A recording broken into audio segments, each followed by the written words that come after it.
Hello, everyone, and thank you to the Korean American Family Service Center for the invitation to present on the New York State MWBE certification process. My name is Delcy Andrade, and I'm the Director of Business Development at the New York State Division of Minority and Women's Business Development, which is a division of Empire State Development. So we will be discussing the benefits of becoming New York State MWBE certified. We'll also look closely at the division's decentralized certification process, and we will review application types to get you started with your application. In addition, we are going to discuss how to prepare and complete an accurate application package to satisfy Article 15A requirements. Also, we will wrap with how to avoid some of the common mistakes or pitfalls that sometimes happen when you are submitting your application. And we will also wrap with some resources that can assist with your application and other relevant business requests. And at the end of the presentation, I will be leaving you with our contact information so that at any point of your journey in becoming MWBE certified, if you do have any questions, not just for the certification, but even after you get certified, if you are needing some business assistance or more connection to state contracting opportunity, you can definitely reach our division and we would be happy to help.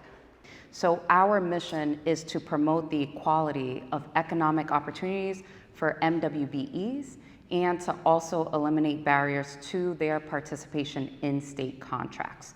On our homepage, that really outlines the certification process. So if you are completely brand new, this is the first time you're hearing about the state's MWBE certification, definitely check out that video. It's pretty fun, and it gives you just general information about how our process runs.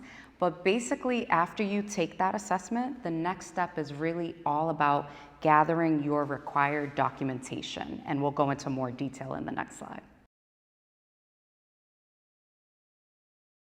So after submitting your application again goes through those 4 phases. So just to give a little bit more detail, phase 1 is the application intake phase. So at this phase, we are looking for completeness of your application package and making sure that all of the required information is received. And then after phase 1, moving on to phase 2, this is where we perform a thorough analysis of your application and supporting documentation. In phase 3, our compliance team reviews for Article 15A eligibility and makes a determination and assigns appropriate industry codes. And we'll talk a little bit more about that in the next coming slides. And then in phase 4, a notice of determination is processed, and the applicant will soon after be able to see the determination, so basically the final decision of their New York State contract system accounts. So in terms of application types, so for firms who have yet to be certified by the division or by the state, you're eligible to submit a new application for minority-owned, women-owned, or minority and women-owned business. All right, let's go ahead and start with A, and A stands for applicant.